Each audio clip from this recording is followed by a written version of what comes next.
Alors, ce qui est intéressant, c'est que Sanoflore est un cas d'école qui m'a fait grandement évoluer et qui m'a fait énormément me questionner par rapport à l'incidence des grands groupes sur le rachat de petits groupes, de petites marques naturelles, éthiques et bio.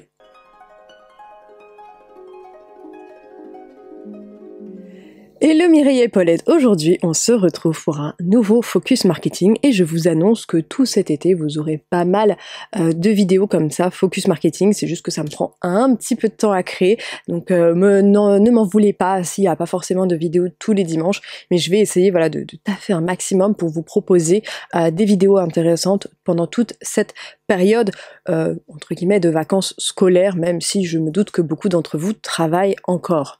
Alors aujourd'hui nous allons aborder la marque Sanoflore. Alors n'oublie pas, tu peux retrouver un sommaire en barre d'infos et je vais essayer de faire un espèce de chapitrage si j'ai le temps. Alors on va commencer premièrement par l'histoire de Sanoflore. À l'origine, donc Sanoflore, c'était à peu près 45 agriculteurs qui cultivaient 350 hectares de plantes aromatiques médicinales bio.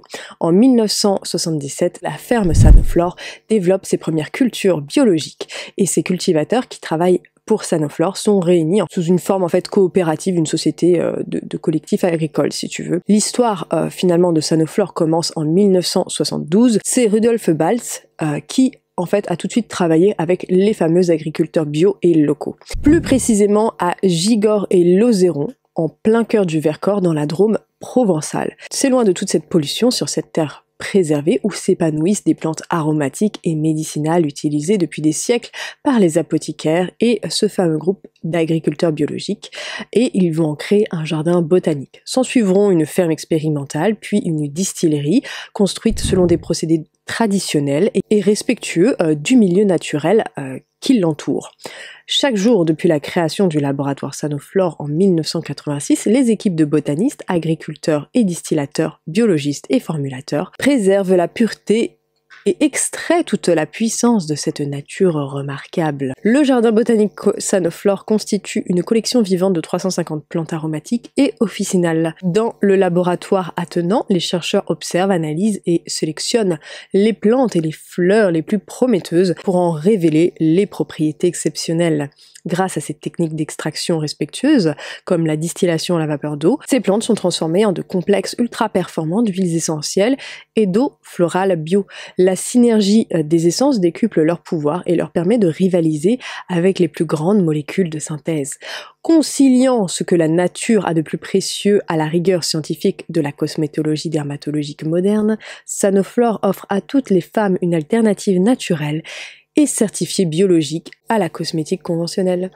Sanoflore, c'est une marque incontournable de la cosmétique biologique, un acteur que l'on retrouve aujourd'hui dans les rayons de supermarchés bio, mais également dans les magasins un petit peu plus généralistes et également dans certaines pharmacies ou parapharmacies notamment. Sanoflore travaille avec une vingtaine d'agriculteurs bio et produisent des plantes aromatiques et médicinales, donc dans le Vercors et dans la Drôme. Et ce qui est intéressant de savoir, c'est que Sanoflore s'engage à acheter leur production pendant les 5 prochaines années pour fabriquer leurs produits. Ce qui est bon à savoir, c'est qu'ils utilisent également des fertilisants naturels et ils favorisent également des cultures sans eau. Mais voilà, toutes les bonnes choses ont une fin, Mireille. Derrière ce beau discours marketing que je vous ai servi se cache en réalité L'Oréal.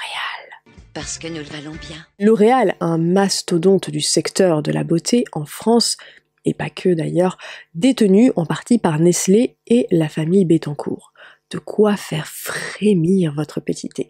L'Oréal donc rachète Sanoflore, Sanoflore à laboratoire, à peu près 150 salariés, via sa division cosmétique active, donc c'est Vichy, La Roche-Posay. Et là, en fait, c'est le drame, hein, c'est tout simplement le drame. Il n'en faut pas moins pour que la marque Sanoflore se fasse cancelled par les naturalistas. Si la marque est détenue par des géants de la cosmétique, elle devient finalement automatiquement mauvaise.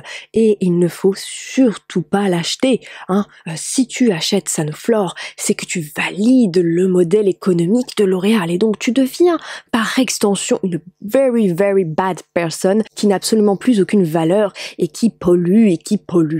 Bon, breaking news, hein, je pense avoir nettement plus pollué la planète avec mes 400 000 achats de fast fashion, il fut un temps, ainsi que mon diesel et également mes 2 gosses, qu'avec mes 3 pauvres tubes de crème Sanoflore. Bon, clairement là, je tire l'exemple par les cheveux, hein, c'est le cas de le dire sur cette chaîne, mais c'est ce qu'on peut littéralement lire sur divers blogs. Alors, il serait quand même hyper intéressant de nuancer ce discours. En effet, Sanoflore a été racheté en 2006, à une époque à laquelle très peu de personnes s'intéressaient aux cosmétiques naturels et bio. Alors, je conçois tout à fait que L'Oréal et ses analystes sont très pointus et quelque part devine un petit peu les tendances de demain. Cependant, je ne suis pas persuadée que L'Oréal ait racheté Sanoflore uniquement pour profiter d'une peut-être éventuelle future manne financière, hein, puisque à l'époque, en 2006, c'était pas réellement installé, hein, cet attrait pour les produits bio, puisque le bio a vraiment connu une croissance exponentielle, je pense, après les années 2010. Très clairement, un tout but d'une entreprise, c'est de gagner de l'argent, ne soyons pas dupes. Mais je me demande, en tout cas, s'il n'aurait pas été plus coûteux de racheter finalement Sanoflore que de créer une marque de toutes pièces et d'y coller des formules toutes faites par des laboratoires, plus de ça vraiment plus que basique, et de badigeonner tout ça de marketing et de marque de café et de multiplier les prix par 3 ou par 4, hein, comme beaucoup de marques finalement le font aujourd'hui. Est-ce que ce n'est pas moins cher aujourd'hui de créer une marque de toutes pièces? Je ne sais pas, je m'interroge. En tout cas, le rachat de Sanoflore par le groupe L'Oréal s'est accompagné d'un agrandissement du laboratoire de recherche et de la généralisation des tests cliniques sur les produits. Le laboratoire Sanoflore est toujours à Gigor et Lauzeron, je le lis à l'envers à chaque fois, et est toujours mitoyen avec le site de production et qui fait face au jardin botanique. La distillerie est à 20 minutes en voiture au cœur du Vercors. Aujourd'hui, l'usine et la distillerie n'appartiennent plus à Sanoflore, mais les restent les partenaires historiques et privilégiés de ceux-ci. Parlons un petit peu de mes a priori à propos de Sanoflore. Il est clair que j'avais énormément d'a priori à propos de cette marque parce que elle était entre autres détenue par L'Oréal et je me suis faite cette réflexion un petit peu binaire et que si je consommais Sanoflore, j'enrichissais donc L'Oréal et donc je devais par conséquent et donc que je devenais par conséquent une espèce de mauvaise personne. Alors certes, peut-être que ça vous paraît un petit peu extrémiste comme type de raisonnement, mais c'est la façon dont, en tout cas, moi j'ai pensé à une époque influencée par d'autres personnes. Désormais, j'ai un petit peu arrêté de penser comme ça et d'avoir cette vision un petit peu binaire parce que je me rends compte qu'elle pousse quand même à pas mal de dérives. Et en fait, un jour, j'ai été contactée par l'équipe de Sanoflore qui m'a proposé de venir à une green class pour découvrir la marque et ainsi poser plus de questions. Et en fait, j'ai décidé tout simplement de faire fi de mes a priori pour découvrir un petit peu plus en profondeur et pour pouvoir questionner également un petit peu plus la marque. Et pour aller un petit peu plus loin que le discours marketing lissé et polissé qu'on peut nous servir également sur le site. Et j'ai découvert que finalement, Sanoflore était une marque assez ancienne, dont le créateur en fait a dû faire face à des problèmes financiers et donc revendre son entreprise, son petit bébé Sanoflore à L'Oréal. Et donc L'Oréal a permis notamment à Sanoflore de survivre et de continuer à exercer, également de sauver en tout cas de nombreux emplois et ainsi a pu faire en tout cas continuer à faire perdurer cette agriculture biologique dans le Vercors et ils ont également pu préserver tout simplement ce patrimoine naturel et ainsi que cette distillerie et également tout ce savoir-faire français, hein, mine de rien, en termes de formulation cosmétique et de création d'huile essentielle entre autres. Le créateur originel de Sanoflore n'a forcément pas très bien perçu le rachat par L'Oréal.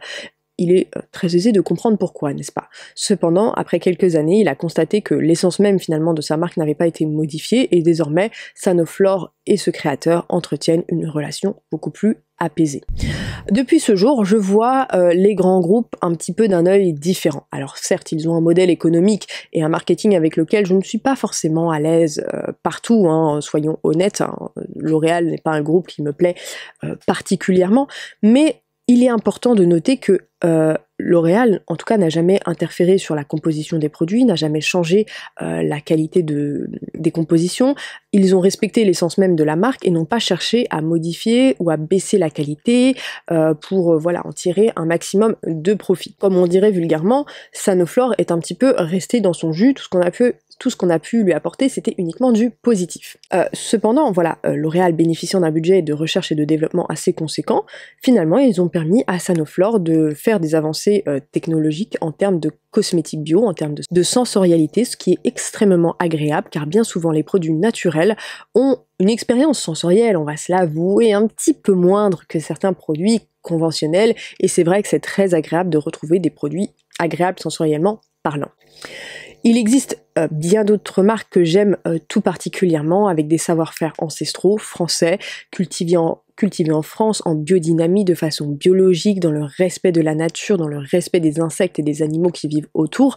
Et je dois vous l'avouer, si par exemple, entre autres, deux de ces marques, là je pense notamment à Douce Angevine, que j'aime beaucoup, et Oden, si ces deux marques venaient à rencontrer des difficultés financières et devaient mettre fin à leurs activités, je serais finalement assez triste que ces entreprises ne puissent pas être rachetées, même par des grands groupes comme L'Oréal, et ainsi voir leur savoir-faire finalement disparaître aussi vite que la biodiversité actuellement, n'est-ce pas? Alors oui, très clairement, L'Oréal, c'est peut-être pas c'est pas le meilleur groupe en termes d'éthique, mais quand on regarde dans l'ensemble, il est quand même assez important, voilà, de rappeler que malheureusement, c'est eux qui détiennent une part assez importante des richesses, et c'est ce type de groupe qui peut garantir finalement la stabilité financière d'une entreprise. Et tout simplement à conserver un savoir-faire, une distillerie française, à pousser des agriculteurs à toujours s'améliorer, à cultiver de plus en plus bio, etc., etc. Et ce qui est intéressant, c'est que Sanoflore sort quelques nouveautés par an, et à chaque fois je suis un petit peu dubitative, je dois vous dire, quand Sanoflore sort des nouveaux produits. Par exemple, l'année dernière, ils m'ont proposé de tester ce baume à lèvres, que j'ai d'ailleurs toujours ici, parce que mon bureau n'est jamais très bien rangé, ce petit baume à lèvres.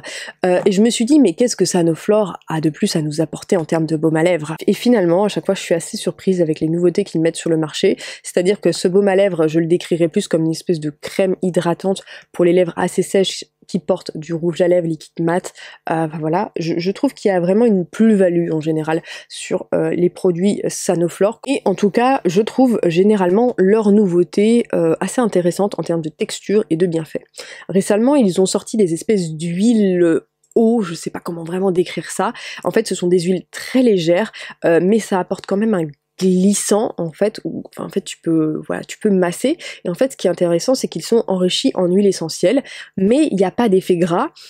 Mais ça nous permet quand même de masser quelqu'un et de ressentir cet effet agréable quand t'es massé, et donc il y a ce certain glissant, mais en même temps tu te retrouves pas tout gras, tout collant, comme une petite pâtisserie, comme un petit Queen Amman. Après, ils arrivent à sortir des produits comme ça qui sont assez surprenants, assez novateurs, et c'est vrai que j'apprécie tout particulièrement. Il est clair que je ne peux pas le nier, Sanoflore fait de très bons produits avec une très bonne recherche, et très clairement ils ne sortent pas des produits pour sortir des produits, pour surfer sur des tendances, et je dois avouer que ça change un peu. Je dois l'avouer, je suis une très grande fan de leur gamme Aqua Magnifica, particulièrement l'eau de teint et la crème de jour. Ce sont des produits que je rachète très régulièrement et vers qui je me retourne également très régulièrement lorsque j'ai quelques petites imperfections. Ce sont des produits extrêmement efficaces sur ma peau. Parlons positionnement et packaging. Sanoflore se distingue très clairement par rapport à tous ses concurrents. Les packaging font assez luxe, assez précieux, c'est très raffiné, distingué, avec des bouchons dorés, des écritures dorées. Les gammes sont différenciées comme pour beaucoup de marques par couleur, et les couleurs sont vraiment, je trouve, très recherchées, parce que c'est pas des couleurs qu'on a l'habitude de voir, mais en même temps je trouve les teintes juste magnifiques. Les packaging, non contents d'être beaux, sont aussi extrêmement pratiques et extrêmement adaptés aux produits. Il y a évidemment quelques petites illustrations de l'actif phare de la gamme, mais il reste très discret sur le packaging, c'est pas quelque chose qui nous saute aux yeux. On retrouve également un label Cosme Bio et le descriptif du produit, pour quel type de peau il s'adresse, et voilà, dans un petit encart blanc et doré. Sanoflore, en termes de prix, il se situe plutôt, je dirais, dans un milieu de gamme, avec des produits coûtant en moyenne une bonne vingtaine d'euros, ce qui va totalement de pair avec le packaging pour lesquels ils ont opté. Parlons maintenant des compositions. Et pour ce faire, si vous n'êtes pas à l'aise avec le décryptage de composition et que vous n'avez pas de petite gabille à portée de main pour vous dire si ce produit est bien, je vous invite vivement à télécharger l'application Composcan, qui est une application indépendante mais payante. Mais vous avez tout de même 7 jours d'essai gratuit et constater si cela vous convient ou pas. Et en fait, ça va décrypter tous les ingrédients et vous dire s'ils ont une incidence sur votre santé, parce que ça ne décrypte pas non seulement la chimie, mais également l'action biologique sur le corps humain, puisque la chimie et la biologie sont deux choses finalement très similaires, mais assez différentes tout de même. Alors, ce qui est intéressant de souligner, c'est que tous les produits sont certifiés bio par EcoCert. Ils contiennent en moyenne plus de 20% de produits bio à l'intérieur. Donc le minimum c'est 10%, hein, donc eux ils en mettent déjà le double, en sachant que l'eau ne peut pas être quantifiée comme bio. Et ce pourcentage est beaucoup plus important pour les produits gras, car voilà, comme je vous l'ai dit, l'eau ne peut pas être bio. La particularité de cette marque et la particularité de Sanoflore, comme beaucoup de marques bio, c'est qu'elle utilise l'alcool dénaturé en tant que conservateur. En effet, l'alcool dénaturé peut faire un petit peu peur, car en fait il est réputé très asséchant et peut donner en fait des irritations ou des intolérances aux personnes tout simplement qui sont intolérantes à ce type de conservateur. Cependant, si vous n'avez jamais fait de réaction à l'alcool dénaturé, je vous invite à ne pas avoir peur de cet ingrédient, car en effet dans les cosmétiques bio, il est généralement plutôt bien dosé. En effet, les cosmétiques bio utilisent des ingrédients beaucoup plus nobles comme des huiles et qui sont également beaucoup plus riches, et donc si tu veux annule un petit peu cet aspect asséchant de l'alcool. Pour ma part, je trouve que l'alcool dans les compositions est extrêmement bénéfique plutôt sur ma peau, puisqu'en fait j'ai une peau à tendance acnéique et comédogène, et en effet l'alcool étant un biocide, il empêche tout simplement le développement des petites bactéries responsables de l'acné et ainsi évite la propagation des petits boutons disgracieux. Alors aujourd'hui j'ai décidé d'analyser uniquement la gamme Magnifica, mais bien évidemment vous pouvez les checker sur Composcan. Alors là par exemple en regardant la mousse Magnifica certifiée bio, on nous le dit que c'est une mousse avec de l'amande poivrée enrichie d'un complexe avec 9 huiles essentielles bio. Et là donc cette mousse, on va retrouver de l'eau, du sucre, de la glycérine pour l'hydratation, effectivement de l'eau de menthe poivrée, un tensioactif, un hydratant, et on va retrouver également de l'acide salicylique, un petit peu de parfum, du sodium benzoate qui peut parfois être mal toléré par certaines peaux un petit peu sensibles je dirais, et après le complexe des 9 huiles essentielles. Et l'alcool en fin de composition, là il y en a très peu, et également de l'arginine, ce qui peut être intéressant.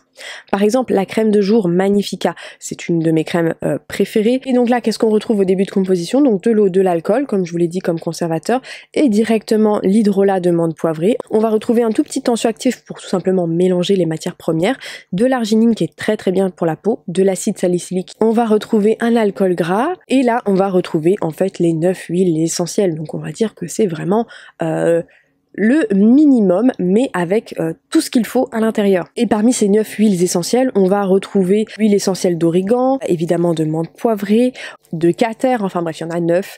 C'est un complexe d'huiles essentielles que je trouve en tout cas très efficace sur ma peau. Pour l'eau de teint, l'Aqua Magnifica, pareil, c'est une eau de teint que j'adore. On va retrouver bien évidemment de l'eau, de l'alcool, ce fameux hydrolat de menthe poivrée, également de l'arginine, un petit tensioactif pour mélanger toutes ces petites choses ensemble, de l'acide salicylique qui est très bien quand vous avez des imperfections, et ensuite le complexe des 9 huiles essentielles. Vous voyez, par exemple pour la crème de nuit Magnifica, pareil, on va retrouver de l'eau, l'eau de menthe poivrée, de l'alcool dénaturé, un alcool gras, de la glycérine pour l'hydratation. Là on va retrouver de la cire d'abeille également et de l'acide hyaluronique à l'intérieur pour l'hydratation, et ce complexe de 9 huiles essentielles juste en dessous, et quelques mica et autres petites choses teintées pour donner un petit peu de peps en termes de coloration. Enfin bref, vous voyez que les compositions sont vraiment très bien, il n'y a pas de superflu. Pour conclure, finalement ayant fait face à mes a priori et ayant appris à connaître cette marque, et en ayant également testé pas mal de leurs produits et étant satisfaite de leur efficacité, et que malgré qu'elle appartienne et que cette marque appartienne à L'Oréal, c'est une marque dont je suis globalement satisfaite. Cette marque finalement a été sauvée un petit peu in extremis et a gardé sa nature profonde, et grâce au budget de recherche et développement de L'Oréal, Sanoflore aujourd'hui commercialiser des produits qui sont à la fois sensoriels, avec qui on passe des moments agréables et surtout efficaces, tout en préservant des employés et une culture et un savoir-faire français. Cependant, je comprends qu'il est impensable pour certaines personnes de consommer une marque qui appartient à L'Oréal, et je l'entends parfaitement. Je comprends totalement que consommer, c'est également voter. Cependant, il faut se rendre à l'évidence. Souvent, ce sont les grands groupes qui détiennent la majeure partie des ressources et je pense qu'il faut tout de même saluer l'action. Je serais curieuse de savoir si vous consommez ou non une marque bio et naturelle qui appartient à des grands groupes ou pas, et la façon dont vous le percevez. Comme je vous le dis régulièrement dans la vie, c'est pas tout noir, c'est pas tout blanc. Un point de vue trop manichéen, c'est finalement extrêmement dangereux. Mais je conçois tout à fait que on n'est pas tous les mêmes valeurs et qu'on ne souhaite pas forcément consommer entre guillemets du L'Oréal et qu'on n'a peut-être pas du tout les mêmes points de vue et que notre curseur se met à un endroit très précis. Je l'entends parfaitement, mais je pense qu'il est cependant pas nécessaire de s'insulter pour une histoire de consommation de crèmes et de cosmétiques bio et je pense en fait qu'il y a des combats nettement plus intéressants et importants à mener qui, voilà, tout simplement, qui ne nécessitent pas de s'insulter pour une eau de teint, soyons crédibles 2 minutes. Bon, en tout cas, Mireille et Paulette, tu l'auras compris, si jamais tu as de l'acné et que tu cherches des produits naturels, bio, avec une sensorialité sympathique et de surcroît efficace, n'hésite pas à tester Sanoflore. Tu peux également donner ton avis sur la marque dans les commentaires, savoir si elle a été efficace ou pas sur toi. Et moi, je t'invite vivement à liker cette vidéo si tu l'as aimée pour soutenir mon travail et je te dis à très bientôt dans une prochaine vidéo. Bye bye!